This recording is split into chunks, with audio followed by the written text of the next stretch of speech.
Class നയിക്കുന്നതിനായി ക്ഷണിച്ചുകൊള്ളുന്നു.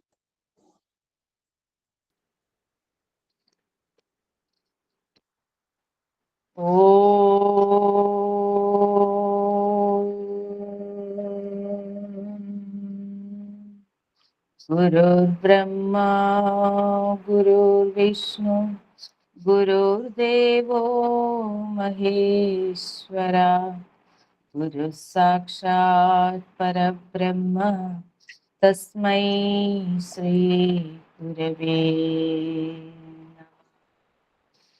ഓം സഹനാ ഭവതു സഹനൗ ഭുനക്തു സഹ വീര്യം കരവാവഹൈ തേജസ്വിനാവധീതമസ്തു മാ വിദ്വിഷാവഹൈ.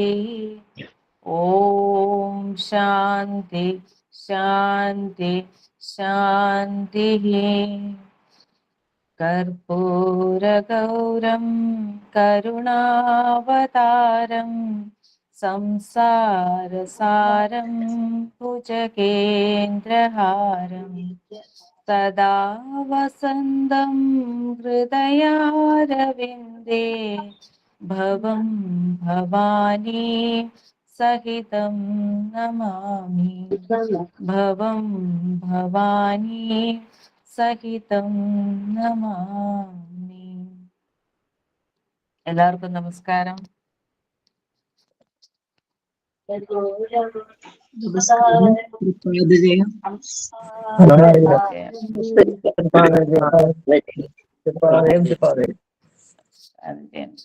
മൈക്ക് ഓൺ ആയിട്ടുള്ളവര് ഒന്ന് ഓഫ് ചെയ്യാന്. ആരുടെയൊക്കെ മൈക്ക് ഓൺ ആണ്. ഇത്രയും മനോഹരമായിട്ട് പ്രാർത്ഥിച്ച് ആ ഒരു എന്താ പറയുന്ന ആനന്ദത്തിൽ ഇങ്ങനെ നമ്മളിരിക്കുകയാണ്. അപ്പോ കുറച്ചുകൂടെ അതിന് ഇച്ചിരി മധുരം നൽകാനായിട്ട് ശിവശതകത്തിലെ ഓരോ പദ്യങ്ങളും നമ്മളെ സഹായിക്കട്ടെ.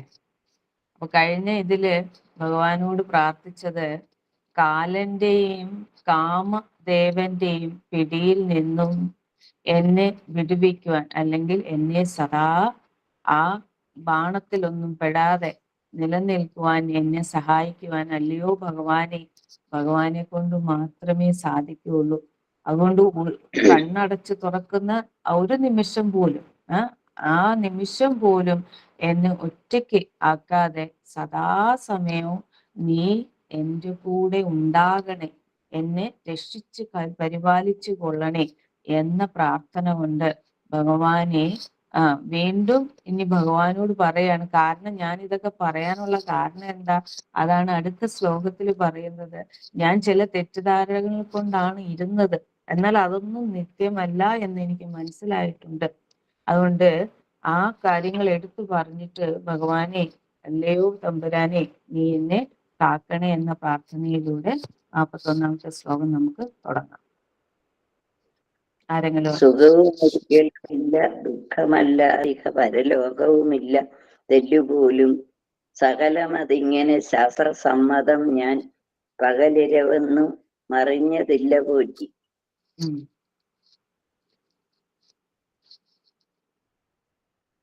ഒരാളും കൂടി ചൊല്ല്. സുഖവുമൊരിക്കലുമില്ല, ദുഃഖമെല്ലാം ഇഹ പരലോകവുമില്ല, തെല്ലുപോലും സകലമതിങ്ങനെ ശാസ്ത്രസമ്മതം, ഞാൻ പകലിരവൊന്നും അറിഞ്ഞതില്ല പോറ്റി. അല്ലയോ പോറ്റി. പോറ്റി ആരാണ്? പോറ്റി പോറ്റുന്നവനെ, എനിക്ക് എല്ലാം നൽകി അന്നവസ്ത്രാദി മുട്ടാതെ തന്നു രക്ഷിക്കുന്ന തമ്പുരാനായിട്ടുള്ളവനെ, പോറ്റിയായിരിക്കുന്നവനെ, പോറ്റുന്നവനെ. എനിക്ക് മനസ്സിലായത് എന്താണ്? സുഖം എന്നത് ഒരിക്കലും ഇല്ല. പിന്നെയോ എന്താ ഉള്ളത്? ദുഃഖമല്ലാതെ ഇവിടെ ഒന്നുമില്ല. സന്തോഷം കിട്ടാൻ വേണ്ടി ലോകത്തിൽ പല കാര്യങ്ങളും ഞാൻ ചെയ്തു കൂട്ടുന്നുണ്ട്, പല ഇടങ്ങളിൽ പോകുന്നുണ്ട്, പല കാര്യങ്ങളിൽ ഏർപ്പെടുന്നുണ്ട്. പക്ഷേ ഇപ്പോഴാണ് ഭഗവാനെ എനിക്ക് മനസ്സിലായത്, എന്താ ഈ ലോകത്തില് ശരിക്കും ആനന്ദം എന്ന ഒന്ന് ഇല്ല. കാരണം ഇനിയിപ്പോ ഞാൻ ആനന്ദം എന്ന് കരുതി സന്തോഷിച്ചാലോ അടുത്ത നിമിഷം ആ ആനന്ദം എന്നിൽ നിന്നും ഇല്ലാതാവും. അപ്പോ അല്ലയോ ഭഗവാനെ, ഇവിടെ എന്തേ ഉള്ളൂ? ദുഃഖമേ ഉള്ളൂ. ഇത് തന്നെയല്ലേ ബുദ്ധനും പറഞ്ഞത്? ദുഃഖം സർവം, എല്ലാത്തിലും ദുഃഖം മാത്രമേ ഉള്ളൂ എന്ന് പറഞ്ഞു അല്ലെ? അപ്പോ ശരിക്കും നമ്മളൊന്ന് നമ്മുടെ ജീവിതം അനലൈസ് ചെയ്ത് നോക്കിക്കഴിഞ്ഞാൽ യഥാർത്ഥ ആനന്ദം അനുഭവിക്കുവാൻ നമുക്ക് ഇന്ന് വരെയും സാധിച്ചിട്ടില്ല. ശരിയല്ലേ? ഈ ഒരു നിമിഷം സന്തോഷമായിരുന്ന പിന്നെ പേടിയാണ് ഉള്ളിന്റെ ഉള്ളിൽ, ഇത് നമ്മളെ വിട്ട് പോവോ, ഈ സന്തോഷം എന്നിൽ നിന്നും മാഞ്ഞു പോവോ? അങ്ങനെ ഈ പേടിക്കുന്നതിലൂടെ സന്തോഷിക്കുമ്പോഴും തന്നെ നമുക്കുള്ളിൽ എന്താ ഉള്ളത്? ദുഃഖമാണുള്ളത്. അപ്പൊ ശരിക്കും പറഞ്ഞാൽ സുഖം എന്ന ഒന്ന് ഇല്ല. അതായത് ദുഃഖം, ഖം എന്ന് പറഞ്ഞാൽ സുഖം, ദുഃഖം എന്നത് മാത്രമേ ഈ പ്രപഞ്ചത്തിന് നമുക്ക് അറിയുവാനും അനുഭവിക്കാനും കഴിയുകയുള്ളൂ. അങ്ങനെ പറയരുത്. ഞങ്ങള് സുഖത്തെ അന്വേഷിച്ചാണ് നടക്കുന്നത്, ജീവിക്കുന്നത് പോലും സുഖം അന്വേഷണത്തിലൂടെയാണ്. ശരിയാണ്. ഈ സുഖം എന്ന് പറയുന്നത് ഭഗവാനെ അറിയുന്നത് അല്ലെങ്കിൽ ആ തത്വത്തെ അറിയുന്നതിന് തുല്യമായിട്ടൊരു സുഖം നൽകുന്ന ഒന്നല്ല എന്ന തിരിച്ചറിവ് നമുക്ക് ഉണ്ടാകണം. സുഖം ഒരിക്കലുമില്ല. സുഖമില്ല എന്നല്ല പറഞ്ഞത്, സുഖം ഒരിക്കലുമില്ല എന്ന് പറയുന്നു. അപ്പോ ദുഃഖവും അല്ലാതെ ഇവിടെ സുഖം ഇല്ല ടീച്ചറെ, പക്ഷേ സ്വർഗലോകത്ത് എന്ന സുഖം കിട്ടും. അതുകൊണ്ട് നല്ല പ്രവർത്തികളൊക്കെ ചെയ്തിട്ട് ഞാൻ എവിടെ ചെന്ന് സുഖം അനുഭവിക്കും?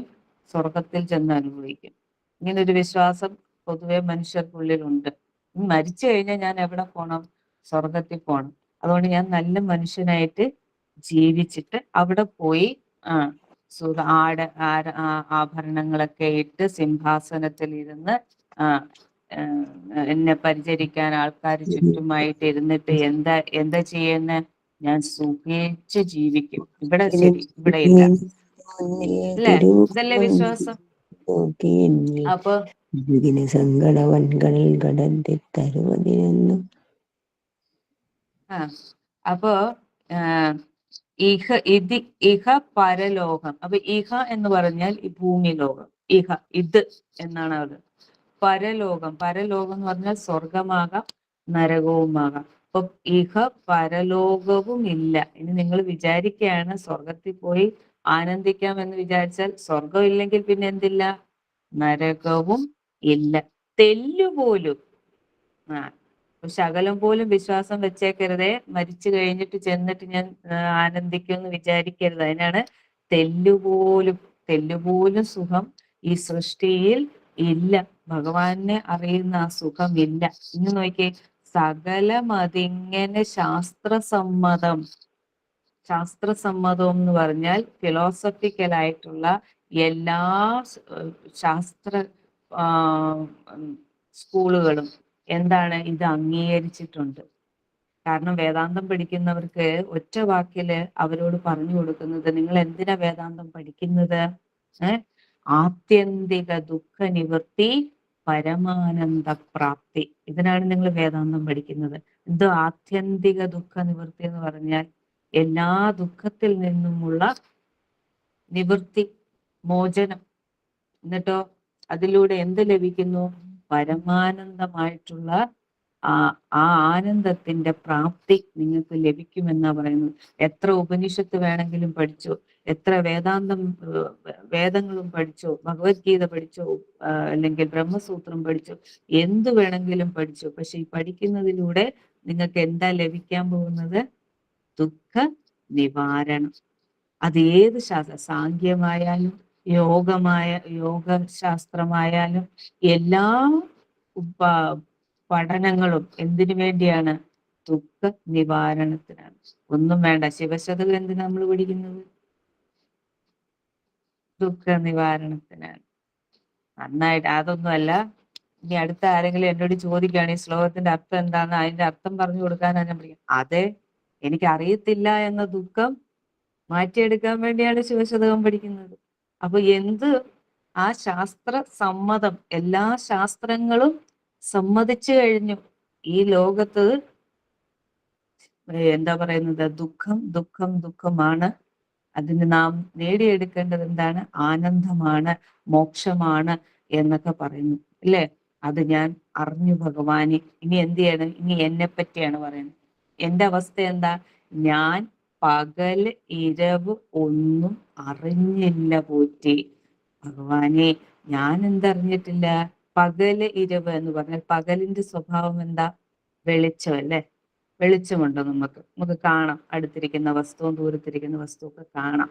അതുപോലെ ഇരവ്, ഇരവ് എന്ന് പറഞ്ഞാൽ ഇരുട്ടാണ്, അന്ധകാരമാണ്. അപ്പൊ ശരിക്കും പറഞ്ഞാൽ നിത്യമായതും അനിത്യമായതും എന്തൊക്കെയാണെന്ന് പോലും തരംതിരിക്കാനായിട്ട് എനിക്ക് കഴിയുന്നില്ല ഭഗവാനെ. സത്യമായിട്ടുള്ളത് എന്താണ്, അസത്യമായിട്ടുള്ളത് എന്താണ്, ഈ വിവേചന ബുദ്ധി എന്നിലില്ല. അതുകൊണ്ടല്ലേ നമ്മൾ ഓരോന്നിന്റെയും പിന്നാലെ പാഞ്ഞു പോകുന്നത്. ഇതെനിക്ക് സുഖം നൽകും, ഇതെനിക്ക് സുഖം നൽകും, ഇവരോട് സംസാരിച്ച് ഞാൻ സുഖമായിട്ടിരിക്കും, ഈ വസ്തു എൻ്റെ കയ്യിൽ ഉണ്ടെങ്കിൽ ഞാൻ സുഖമായിട്ടിരിക്കും, ഇന്ന ഇടത്തു പോയാൽ ഞാൻ സുഖമായിരിക്കും. പക്ഷെ ശരിക്കും പറഞ്ഞു കഴിഞ്ഞാല് എന്താ ഇല്ലാത്തത്?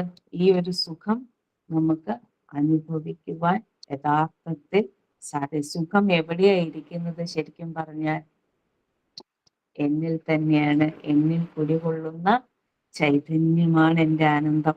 ഈ ആനന്ദത്തെ അറിയാൻ കഴിയാത്തത് കൊണ്ടാണ് നമ്മൾ എവിടെല്ലാം പോകുന്നു, പലയിടത്തും പല വ്യക്തിയിലും പല ഭാവത്തിലുമൊക്കെ കടന്നു പോകുന്നു. അപ്പൊ സുഖം എന്നത് ഇല്ല ഭഗവാനെ, സുഖം ഒരിക്കലും ഇല്ല.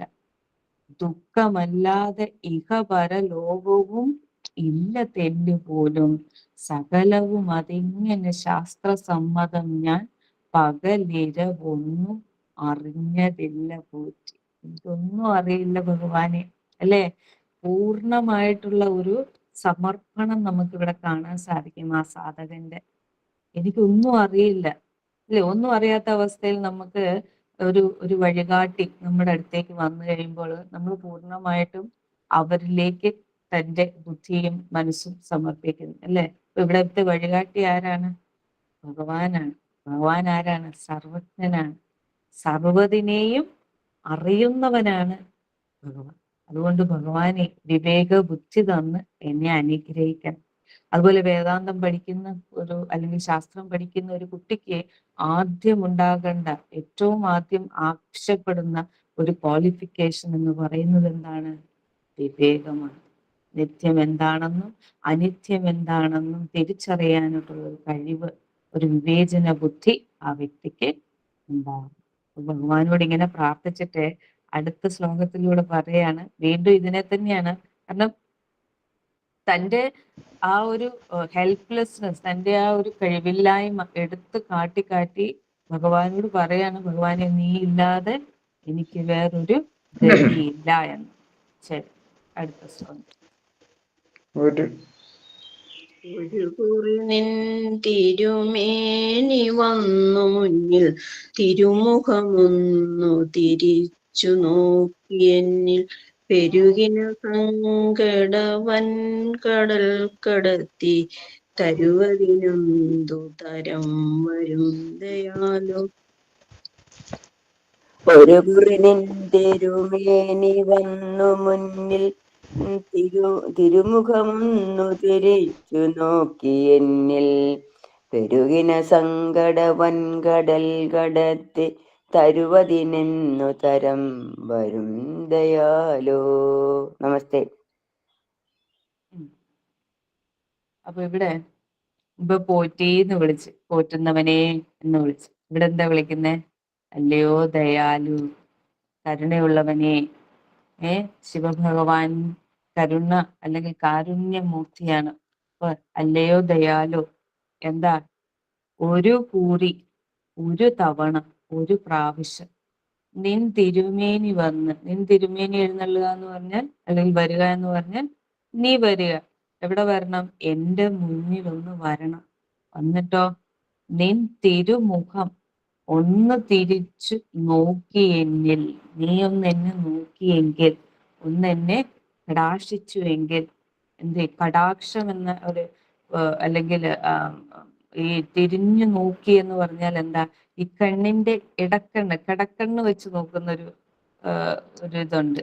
അപ്പൊ ഭഗവാന്റെ ഒരു ചെറിയ നോട്ടം മതി, ചെറുതായിട്ട് ഈ കണ്ണിന്റെ ഈ പോളയുടെ സൈഡിൽ നിന്ന് ഒന്ന് നോക്കിയാൽ മതി, ഒന്ന് തിരിഞ്ഞ് എന്നെ നോക്കുക. അങ്ങനെ നോക്കുന്നത് എന്താകും, എന്റെ പെരുകിന എന്ന് പറഞ്ഞാല് വർദ്ധിച്ചു വരുന്നു, വർദ്ധിച്ചു വരുന്ന സങ്കടം വൻകടൽ, സങ്കടത്തിന്റെ വൻകടൽ, ആ വൻകടൽ എന്നെ കടത്തി വിടുവാനായിട്ട് അവസരമുണ്ട്. അപ്പൊ ഭഗവാൻ എൻ്റെ അടുത്ത് വന്നിട്ട് എന്നെ ഒന്ന് നോക്കിക്കഴിഞ്ഞു കഴിഞ്ഞാൽ തന്നെ എന്ത് ആകും, എൻ്റെ സങ്കടങ്ങളെല്ലാം ദൂരത്താകും. ആചാര്യന്മാരുണ്ട് നമ്മുടെയൊക്കെ അടുത്ത് വന്നിരുന്നാൽ തന്നെ നമുക്കൊരു സന്തോഷം തോന്നാറില്ലേ? അവര് നമ്മുടെ അടുത്ത് നമ്മളോട് എന്നാ മോനെ എന്നാണ്ട് വിശേഷം എന്നൊക്കെ ചോദിച്ചു കഴിയുമ്പോൾ തന്നെ നമ്മുടെ ഉള്ളിൽ നിന്ന് ആ ഒരു ആനന്ദത്തിന്റെ തുമ്പിൽ നമുക്കറിയാം. അപ്പൊ ഒന്ന് ഓർത്തു നോക്കിയേ, ഭഗവാൻ നമ്മുടെ ഉള്ളിലേക്ക് അല്ലെങ്കിൽ നമ്മുടെ അടുത്തേക്ക് വന്ന ആ അവസരത്തില് എന്താ സംഭവിക്കുക, തൻ്റെ ആയിട്ടുള്ള ആദിയും വ്യാധിയും ഒക്കെ ഇല്ലാതാകും. അതൊന്നും നമുക്ക് യാതൊരു പ്രശ്നവുമില്ല ആ സമയത്ത്. കാരണം എൻ്റെ മുന്നിൽ എൻ്റെ ഭഗവാൻ വന്ന് നിൽപ്പുണ്ട്. കാരണം അത് ഒരു കുട്ടി പേടിച്ച് നിൽക്കുന്ന സമയത്ത് അവന്റെ അമ്മ ഓടിച്ചെന്ന് അവനെ എടുക്കുക എന്ന് വിചാരിച്ചത്. പേടിച്ചാരൻ്റെ ഒരു മുറിയിൽ തന്നെ നിന്ന് പെട്ടെന്ന് അവൻ പേടിച്ച് ഓടിച്ചെന്ന് അവനെ എടുക്കുന്ന അവസ്ഥയില് അവന്റെ ഭാവം എന്തായിരിക്കും? അവൻ മൊത്തത്തിൽ തന്നെ ആ അമ്മയുടെ അടുത്തേക്ക് ശരണമടയുന്നു എന്ന് പറയുന്നത് പോലെ ഭഗവാൻ വന്ന് എൻ്റെ മുമ്പിൽ വന്ന് നിന്ന് കഴിഞ്ഞാൽ തന്നെ ഈ പ്രശ്നങ്ങളൊന്നും എനിക്ക് യാതൊരു വലിയ പ്രശ്നമായിട്ട് മാറുന്നില്ല, വിഷയമായിട്ട് മാറുന്നില്ല. എൻ്റെ സങ്കടം, എൻ്റെ സർവ്വസങ്കടം, ഏത് തരത്തിലുള്ള സങ്കടം, ആദി ദൈവികമാകട്ടെ, ആദി ഭൗതികമാകട്ടെ, ആധ്യാത്മികമാകട്ടെ, ഏത് തരത്തിലുള്ള സങ്കടങ്ങളും എൻ്റെ ഭഗവാന് മാറ്റിത്തരുവാനായിട്ടുള്ള കഴിയും. അതുകൊണ്ട് ഭഗവാൻ വന്ന് എന്നെ കടക്കണ്ണിട്ടൊന്ന് നോക്കിയാൽ മതി, ശ്രദ്ധിച്ചാൽ മതി. ഗുരുക്കന്മാരും അങ്ങനെയാണ്. ഗുരുക്കന്മാരുടെ അടുത്ത് നമ്മൾ പോയിരിക്കുന്ന കഴിയുമ്പോൾ നമ്മുടെ കാര്യങ്ങളൊക്കെ പറയുമ്പോൾ നമുക്ക് ആവശ്യമുള്ളത് എന്താണോ അത് ഉപദേശിച്ച് തരുവാനായിട്ട് ഗുരുക്കന്മാർക്ക് ഇത് ഇന്ന രീതിയിൽ നീ ചിന്തിച്ചു നോക്കൂ. അപ്പൊ നമുക്ക് നമ്മുടെ ചിന്താഗതി മാറ്റുമ്പോ തന്നെ ആ തെറ്റ് മാറും അല്ലെ എന്ന് പറഞ്ഞല്ലോ. അപ്പോ ഇവിടെ ഭഗവാനെ, അല്ലയോ കരുണാ സ്വഭാവമായിട്ടുള്ളവനെ, ദയാലു, നീ എന്ത് ചെയ്യണം, ഒന്ന് വന്നിട്ട് എന്നെ ഒന്ന് വന്ന് കടാശിച്ചിട്ട് പോകണം. അല്ലെങ്കിൽ എന്നെ ഈ പ്രപഞ്ചത്തിൽ ഞാൻ ജീവിക്കുമ്പോൾ എൻ്റെ രക്ഷകനായിട്ട് നീ മാറണം. എനിക്ക് ഈ സങ്കടമാകുന്ന വാരിധിയിൽ നിന്നും കടലിൽ നിന്നും കരേറുവാൻ നാവികൻ നീ ഭവാബ്ദിക്കോർ രാവിവൻ തോണി നിമ്പ. ആരാണ് നമ്മുടെ ജീവിതത്തിന്റെ നാവികൻ? ദൈവം, ഈശ്വരൻ അല്ലേ? എന്നും നമ്മൾ ചൊല്ലുന്നതാണ് നമ്മുടെ ജീവിതത്തിൽ. നമ്മള് പൊതുവെ നമ്മുടെ ഞാനാണ് എൻ്റെ ജീവിതം നയിക്കുന്നത്, എനിക്കറിയാം ഞാൻ എന്താ ചെയ്യുന്നത്, എന്നെ ആരും ഒന്നും പഠിപ്പിക്കാൻ വരണ്ട എന്നൊക്കെ നമ്മൾ പലതും പറയുമെങ്കിലും യഥാർത്ഥത്തിൽ നമ്മുടെ ജീവിതം നമ്മളെ പരിപാലിച്ച് നമ്മളെ കൂട്ടിക്കൊണ്ടു പോകുന്നത് ആരാണ്? ഈശ്വരന്. ഒരു നിമിഷം കൊണ്ട് നമ്മുടെ ജീവിതം മാറി മാറിയില്ലേ? അത് ആലോചിച്ചാൽ മതി. അപ്പൊ നമ്മുടെ ജീവിതത്തിന് നമുക്ക് ശക്തി നൽകുന്നതും ഓജസ് നൽകുന്നതും നിലനിർത്തിക്കൊണ്ട് പോകുന്നതും എല്ലാം ആര് തന്നെയാണ്? ഈശ്വരനാണ്. ആ ഈശ്വര വിചാരം, ആ നന്മ നമ്മുടെ ഉള്ളിൽ സദാ ഉണ്ടെങ്കിൽ ഞാൻ ആരാണെന്നറിയാമോ എന്ന ചോദ്യം നമ്മൾ ചോദിക്കില്ല. ആ അഹങ്കാരം നമ്മളിൽ ഉണ്ടാവില്ല. ആ അഹങ്കാരം ഒഴിഞ്ഞു പോകണമെങ്കിൽ ഈശ്വരനോടുള്ള ഭക്തി ഉണ്ടാവണം. അതിലൂടെ ജനിക്കുന്ന ജ്ഞാനം നമ്മളിൽ ഉദിക്കണം. അതുകൊണ്ട് ഭഗവാനെ, എനിക്ക് പകലും ഇരുവും ഒന്നും അറിയില്ല, ഒന്നും തിരിച്ചറിയുന്നില്ല. അപ്പൊ നീ എന്ത് ചെയ്യണം? ഒന്ന് എൻ്റെ അടുത്ത് വന്ന് എൻ്റെ ഈ സങ്കടമാകുന്ന വൻകടൽ കടത്തി എന്നെ അക്കരയ്ക്ക് കടത്തണം, നിന്റെ അടുത്തേക്ക് എന്നെ കൊണ്ടുപോകണം എന്ന പ്രാർത്ഥന ഇവിടെ നമുക്ക് കാണാൻ സാധിക്കും. അപ്പൊ നിരന്തരമായിട്ടുള്ള പ്രാർത്ഥനയിലൂടെയൊക്കെ ഈ വിശ്വാസം വരത്തുള്ളൂ അല്ലെ? ഒരു ദിവസം പ്രാർത്ഥിച്ചു, പിന്നെ ഒരു 10 ദിവസം കഴിഞ്ഞ് പ്രാർത്ഥിച്ചു, അങ്ങനെ പ്രാർത്ഥിച്ചു കഴിഞ്ഞാൽ ഈ ഒരു ദൃഢമായ ഭക്തി ഒരു വ്യക്തിക്കും ഉണ്ടാകില്ല. നിരന്തരമായിട്ടുള്ള പ്രാർത്ഥനയിലൂടെ മാത്രമേ ഈ ഒരു വിശ്വാസം ഉണ്ടാവുകയുള്ളൂ. ഓക്കെ, ശരി, അടുത്ത ശ്ലോകം നോക്കാം. അവനീലഞ്ചുരുവപ്പിൽ 4 അഗ്നി ഇവയൊരു മൂന്നൊരു 2 കാറ്റിൽ വാനിൽ തവ വടിവൊന്നു തളിച്ചെഴുന്നു കാൺമാൻ ഇവിടെയുണ്ട് നിറഞ്ഞു നിന്നിടുന്നു. അവനീലഞ്ചുരവപ്പിൽ 4 അഗ്നി ഇവയൊരു മൂന്നൊരു 2 കാറ്റിൽ വാനിൽ തവ വടിവൊന്നു തഴച്ചെഴുന്നു കാൺമാൻ എവിടെയുമുണ്ടു നിറഞ്ഞു നിന്നിടുന്നു. നമസ്തേ. എന്റെ ഭഗവാൻ എല്ലായിടത്തുമുണ്ട്. ഭഗവാൻ എവിടെയായിരിക്കുന്നേ? എല്ലായിടത്തുമുണ്ട്. ഭഗവാൻ ആരാണ്? സർവവ്യാപിയാണ്. ആ ഒരു കാര്യം എടുത്തു കാണിക്കാൻ വേണ്ടിയാണ്. ഇനിയിപ്പോ അല്ലെങ്കിൽ കഴിഞ്ഞ ശ്ലോകം പറഞ്ഞു കഴിയുമ്പോൾ നമ്മൾ ഓർക്കും ഇനി ഭഗവാൻ പ്രത്യക്ഷമായിട്ട് വന്ന് നിൽക്കും, അല്ലെങ്കിൽ ഭഗവാൻ എവിടെ നിന്നോ വരുന്ന ഒരാളാണ് എന്നൊരു ചിന്ത ചിലപ്പോൾ നമുക്ക് ഉണ്ടാകും. അപ്പൊ അങ്ങനെയല്ല, ഭഗവാൻ എപ്പോഴും നമ്മുടെ കൂടെ ഉണ്ട്. എങ്ങനെ?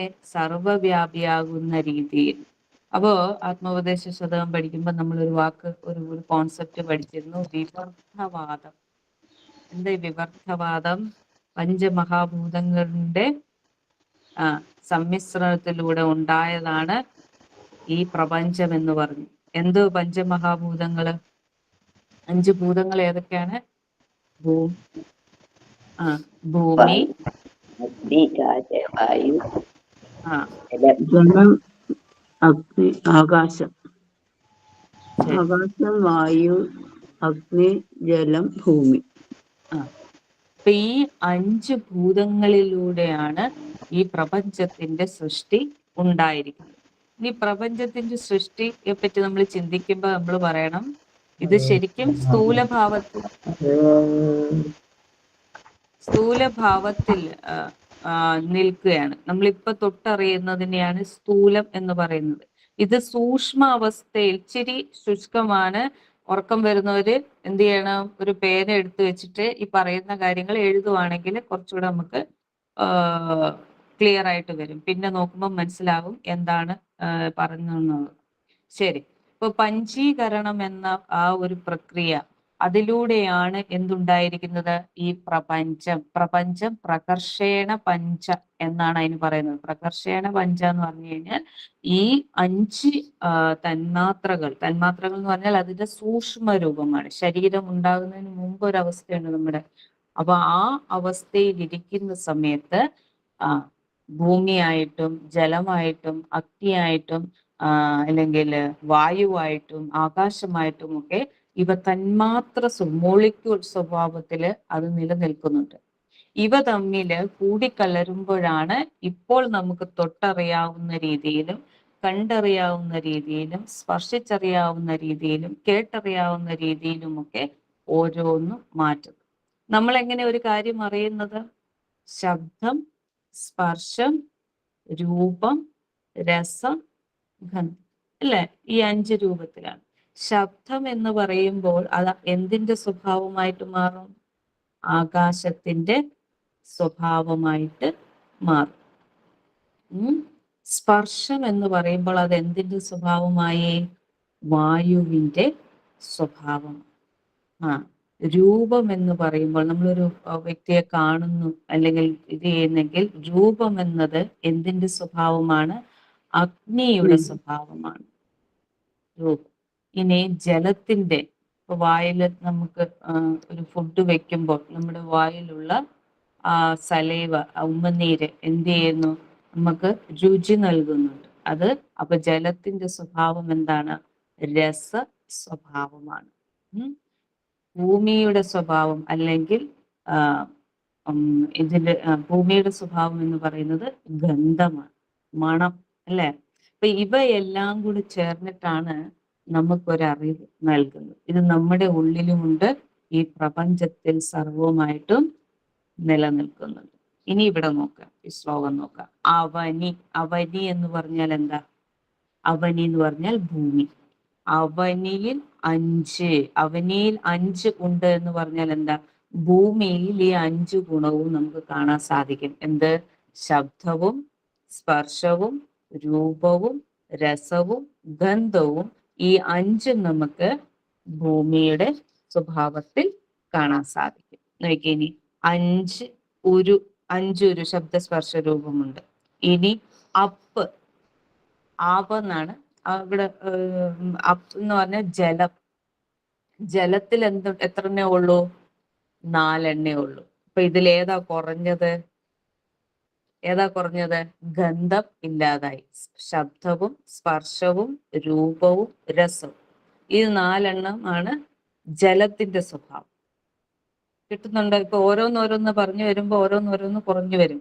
ശബ്ദവും സ്പർശവും രൂപവും രസവുമാണ് ജലത്തിന്റെ സ്വഭാവം. ഇനി അഗ്നിയിൽ നോക്കിക്കഴിയുമ്പോ എന്തായി? അവിടെ 1 കുറഞ്ഞു. ശബ്ദവും സ്പർശവും രൂപവും മാത്രമായി. ഇനി 3 ആക്കി. അവയൊരു 3. 2 കാറ്റിൽ എന്ന് പറയുമ്പോ അവിടെ എന്തേ ഉള്ളൂ? ശബ്ദവും സ്പർശവും. ഇനി ആകാശം, വാനിൽ എന്ന് പറയുമ്പോൾ വാനിൽ 1 ഉള്ളൂ. ആകാശത്തിൽ എന്തേ ഉള്ളൂ? ഒരു സ്വഭാവമേ ഉള്ളൂ. അപ്പൊ ഇവ എന്താണ്? ഈ രൂപത്തിലാണ് ഭഗവാൻ നമുക്ക് ചുറ്റും നിലനിൽക്കുന്നത് എന്ന് പറയാനായിട്ടാണ് ഈ ഒരു പഞ്ചീകരണ പ്രക്രിയ എടുത്തു കാണിച്ചത്. തവ വടിവൊന്ന് എന്ന് പറഞ്ഞാൽ അങ്ങയുടെ സൂക്ഷ്മമായിട്ടുള്ള രൂപം. വടിവൊന്ന് തഴച്ചെഴുന്ന പറഞ്ഞാൽ ഇടതിങ്ങിയിട്ട് വിലസുന്ന രൂപത്തിൽ. ശബ്ദവും സ്പർശവും രൂപവും രസവും ഗന്ധമൊക്കെ എടുത്തു മാറ്റാൻ പറ്റുമോ നമുക്ക് അനുഭവത്തിൽ നിന്നും? ഇല്ല. അത് നമുക്ക് സദാ അനുഭവിച്ചു കൊണ്ടിരിക്കുകയാണ്. അപ്പൊ കാൺമാൻ എവിടെയുമുണ്ട് നിറഞ്ഞു നിന്ന്. അപ്പൊ ഭഗവാനെ അന്വേഷിച്ച് ഞാൻ എങ്ങും പോകേണ്ട ആവശ്യമില്ല. എവിടെ തന്നെയുണ്ട് ഭഗവാൻ? എൻ്റെ അനുഭവത്തിലുണ്ട് ഭഗവാൻ. ഞാൻ അനുഭവിക്കുന്നതിലുണ്ട് ഭഗവാൻ. കാറ്റായിട്ടും ജലമായിട്ടും അഗ്നിയായിട്ടും എല്ലാത്തിലും ആരുണ്ട്? ഭഗവാനുണ്ട്. സർവം കൽവിതം ബ്രഹ്മ. ഭഗവാൻ സർവ്വതിലും നിലകൊള്ളുന്ന, കുടികൊള്ളുന്ന ഒന്നാണ്. ഓം കാണപ്പെടുന്നൊക്കെയും സ്ഥൂലം സൂക്ഷ്മം കാരണം എന്നിവ ആരാ ചൊല്ലിയത്? ഏതിൽ നിന്നാ ഉണ്ടായത്? പരമാത്മാവിൽ നിന്നും ഉണ്ടായി അതിൽ തന്നെ ലയിക്കുന്നതുമാകുന്നു. അപ്പൊ പരമാത്മാവിനെ അന്വേഷിച്ച് നമ്മൾ എവിടെങ്കിലും പോകണോ? പോകേണ്ട ആവശ്യമില്ല. ഭഗവാൻ പ്രത്യക്ഷ രൂപത്തിൽ അല്ലെങ്കിൽ അനുഭവ രൂപത്തിൽ ഏതൊരു തലത്തിലെടുത്താലും, നമുക്കുണ്ടാകുന്ന ഏതൊരു അനുഭവ തലത്തിലെടുത്ത് നോക്കിയാലും ഭഗവാൻ എവിടെയുണ്ട്? ഇവിടെ തന്നെയുണ്ട്. ഭഗവാൻ എന്നിലുണ്ട്, സർവ്വതിലുമുണ്ട്. അപ്പൊ ആ ഭഗവാനെ, ആ ഈശ്വരനെ, ആ ശിവഭഗവാനെ ഞാൻ എല്ലായിടത്തും കാണുന്നുണ്ട്. അതുകൊണ്ടാണ് അർജുനന് ഭഗവാനെ എങ്ങനെ കാണാൻ പറ്റിയേ? വിശ്വരൂപ ദർശനമായിട്ട് ഭഗവാനെ കാണിക്കുന്നുണ്ട്. ഭഗവാൻ ആരെ കാണിക്കുന്നുണ്ട്? അർജുനനെ കാണിക്കുന്നുണ്ട്. അല്ലയോ അർജുന, നീ എന്നെ കാണ് എന്നും പറഞ്ഞ് വലിയൊരു രൂപമായിട്ട് മാറിയിട്ട് എല്ലാ കാര്യങ്ങളും ഭഗവാന്റെ ഉള്ളിൽ തന്നെ സംഭവിക്കുന്നതായിട്ട്, ജനനവും മരണവും യുദ്ധവും എല്ലാം എവിടെ തന്നെയാണ് സംഭവിക്കുന്നത്? ഭഗവാനിൽ തന്നെയാണ് സംഭവിക്കുന്നത്. അപ്പൊ ഈ ഒരു ഉറപ്പ് നമ്മൾ ഓരോ സാധകർക്കും ഉണ്ടാകണം. ഈശ്വരനെ അന്വേഷിച്ച് അമ്പലത്തിൽ പോകണ്ട എന്നല്ല പറയുന്നത്. അവിടെ പോകുമ്പോഴും വീട്ടിലിരിക്കുമ്പോഴും എല്ലാം എനിക്ക് ആരെ അനുഭവിക്കാൻ സാധിക്കുന്നുണ്ട് എന്ന് മനസ്സിലാക്കണം. ഈശ്വരനെ. ഓരോ വാക്കുകൾ കേൾക്കുമ്പോഴും ആരാണ് പറഞ്ഞുകൊണ്ടിരിക്കുന്നത്? ഈശ്വരനാണ് പറഞ്ഞുകൊണ്ടിരിക്കുന്നത്. ഈശ്വരന്റെ സാന്നിധ്യം ഇല്ലെങ്കിൽ പറയാൻ പറ്റുമോ? ഇല്ല. കാരണം ശിവമാണ് ഇരുന്ന് സംസാരിക്കുന്നത്, ശിവമാണ് ഇരുന്ന് കേൾക്കുന്നത്. ആ ശിവം ഇല്ലെങ്കിൽ നമ്മളെല്ലാം എന്താണ്? ആദ്യത്തെ ക്ലാസ് ഞാൻ പറഞ്ഞു, ശവമാണ് അല്ലേ? 53 ഗ്രാം മാത്രമായിട്ട് മാറുന്ന ഒരു ശരീരം മാത്രമാണ് നമ്മൾ. ആ 53 ഗ്രാം പരിപാലിച്ചു പോകുന്നുണ്ട്. പക്ഷെ അതിന്റെ ഉള്ളിലുള്ള ശിവത്തെ നാം തിരിച്ചറിയാൻ ശ്രമിക്കാത്തത് കൊണ്ടാണ് ഓരോ പ്രശ്നങ്ങളും ഓരോ കാര്യങ്ങളും ഉണ്ടാകുന്നത്. അപ്പൊ ഈ തന്മാത്രകളും സ്വരൂപവും എല്ലാം ഈശ്വരൻ തന്നെയാണ് എന്ന ഉറച്ച വിശ്വാസം ആർക്കുണ്ട്? ശിവശതകത്തിലെ സാധകർക്ക് ഉണ്ട്. ആ ഒരു ഉറപ്പിച്ച് എടുക്കുകയാണ് നാം ഓരോരുത്തരും ചെയ്യേണ്ടത്. ഓക്കെ, ശരി. അടുത്ത ശ്ലോകം.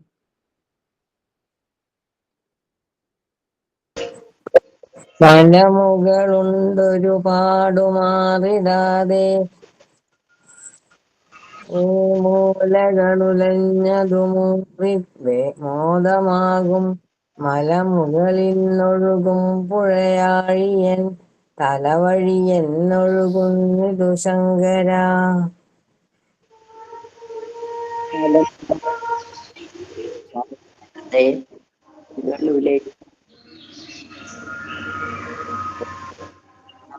വായിക്കട്ടെ.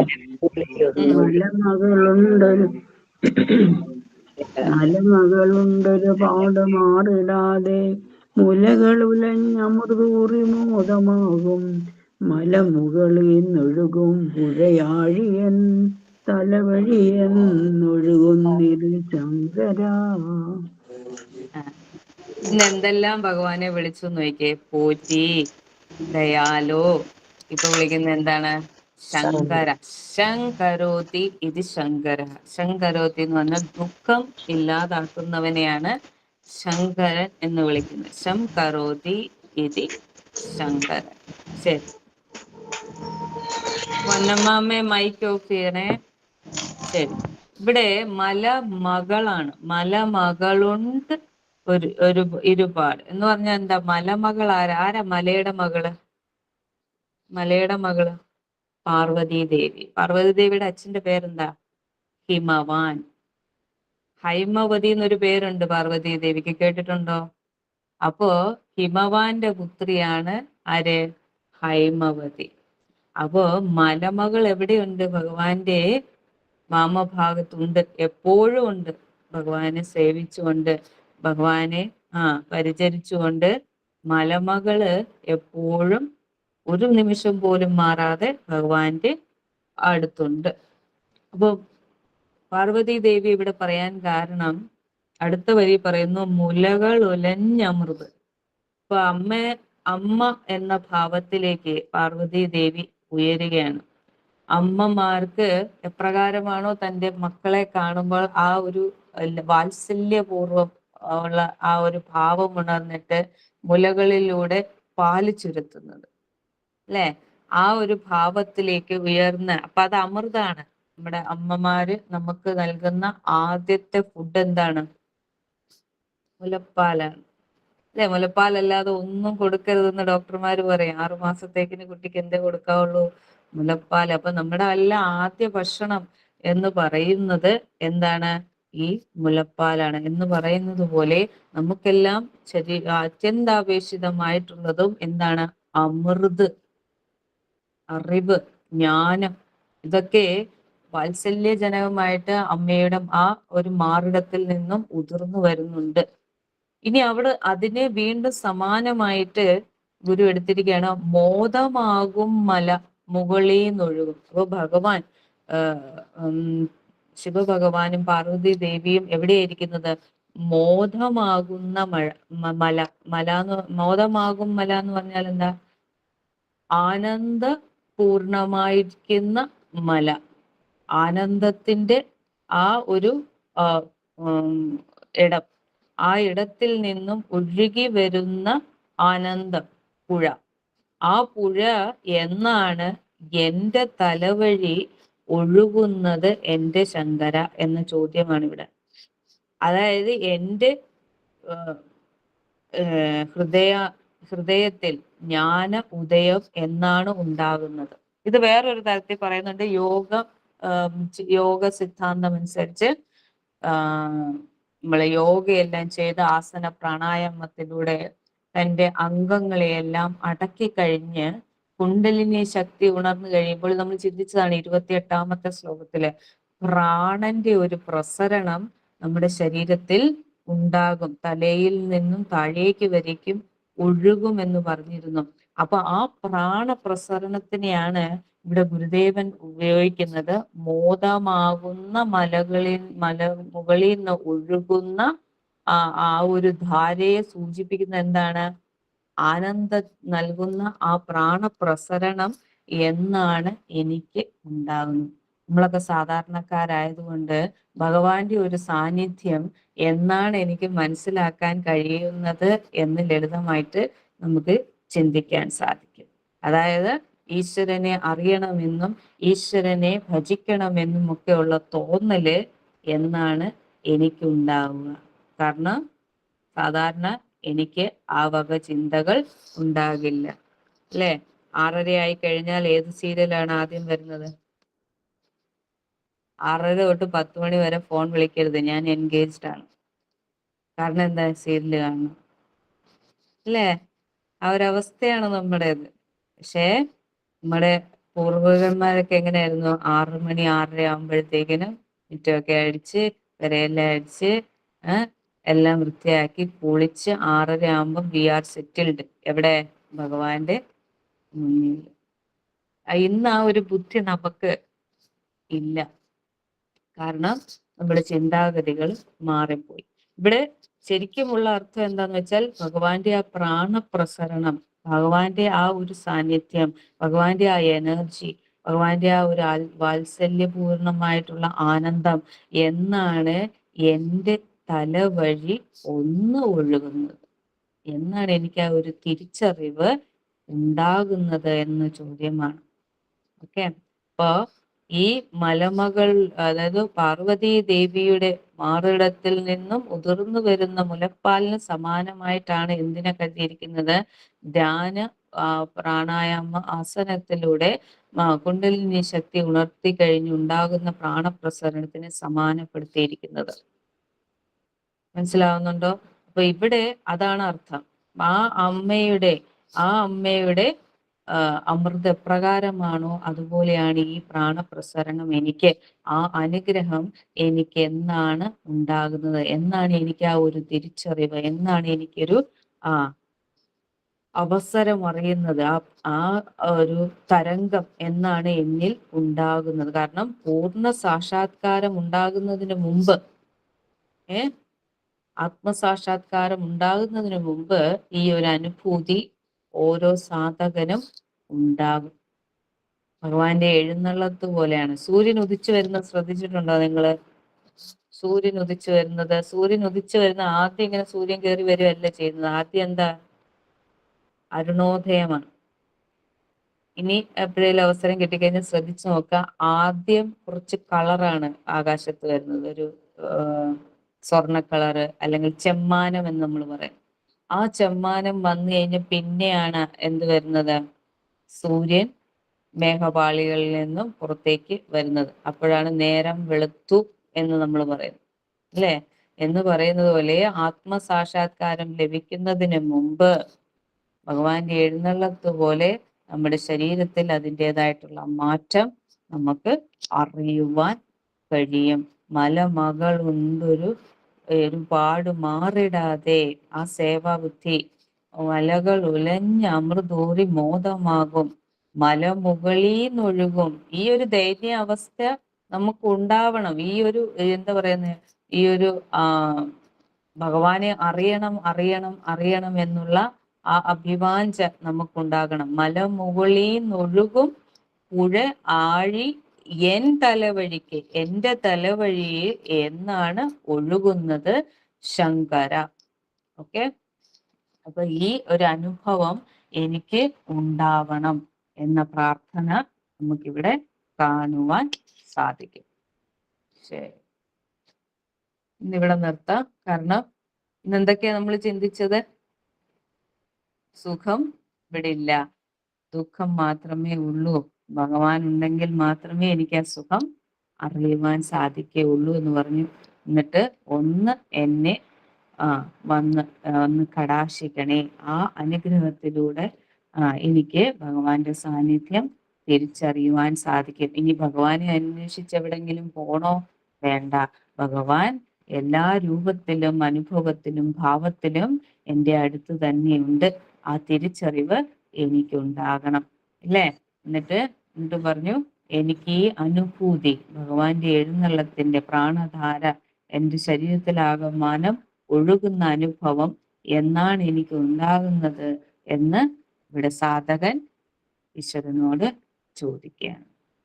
അപ്പൊ എങ്ങനെയാണ് ഇനി ഭഗവാൻ വരുന്നത് എന്നാണ് അടുത്ത ശ്ലോകം. അത് നമുക്ക് നല്ല രീതിയിൽ അടുത്ത ശ്ലോകം അടുത്ത ക്ലാസ്സിൽ കേൾക്കാം. ഓക്കെ.